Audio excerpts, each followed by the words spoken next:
دوستای عزیز ما امروز صبح خیلی خوشحالن، یعنی اونقدر سر حالن که تقریبا یادشون رفته دنبال ماما بگردن. من اهل تایچیم، تو تایچی زندگی میکنم. خیلی خوبه، من از کوههای تیران میام.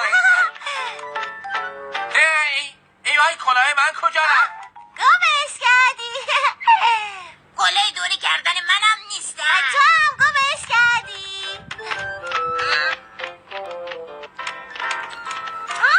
آهای تازه من کجا گمش کردی؟ جشن شادی تموم شد، هوا ابری شده و داره برف میاد. اگه بخوایم از سرما نمیریم باید یه سرپناه پیدا کنیم. یه سرچی؟ پناهگاه بینی یه جای امن. مثل این قار؟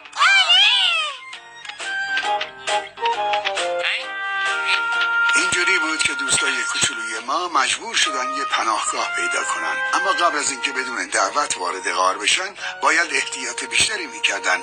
میگن نکنه بازم براشون دردسر درست بشه. بیاین یکم بخوابیم، اینجا جای گرم و راحتیه.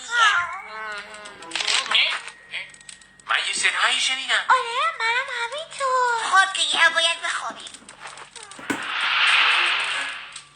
حس میکنم که این قار همون جاییه که میخواستم. سر صدا نکن، باید رو نوک انگشتا را بریم.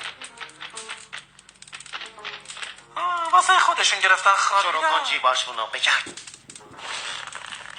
اینا از ما فقیرترن. نوک انگشتا را بریم. واسه خودشون گرفتن خوابیدن. شروع کن جیباشون رو بگرد. اینا از ما فقیرترن. هیچی نیست، خالیه. اینجا هم همینطور.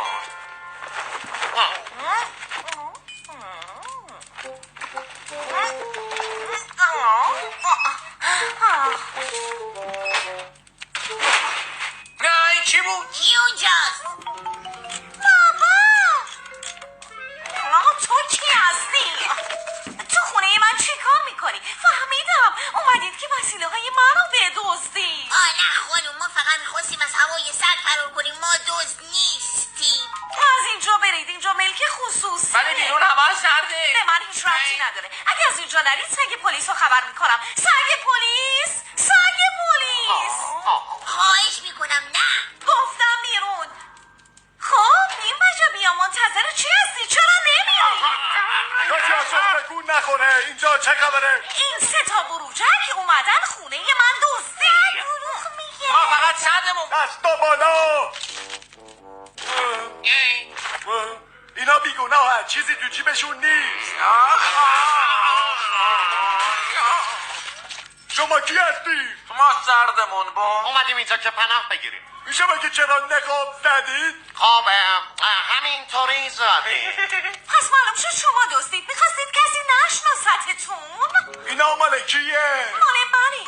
اینا میخواستن از من بدزدن. کسی برگ بوی من.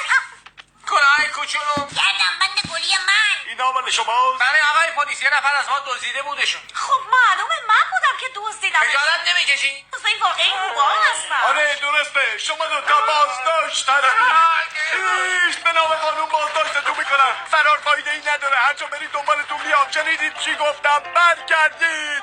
معذرت میخوام، من در حق شما بی‌انصافی کردم. دزدا نمیدونن انصاف یعنی چی. گفتم که این کارو عمدن انجام ندادم. دزدی جزئی از طبیعت من. ولی شما باید با این عیب زشتتون مقابله کنید. اگه بخواید میتونیم کمکتون کنیم تمام چیزایی که دزدیدید به صاحباشون برگردونید. باشه، معنیش اینه که یه بارم که شده برعکس عمل کنم و اموال خودم رو بدزدم. با این حلقه الماس شروع میکنم.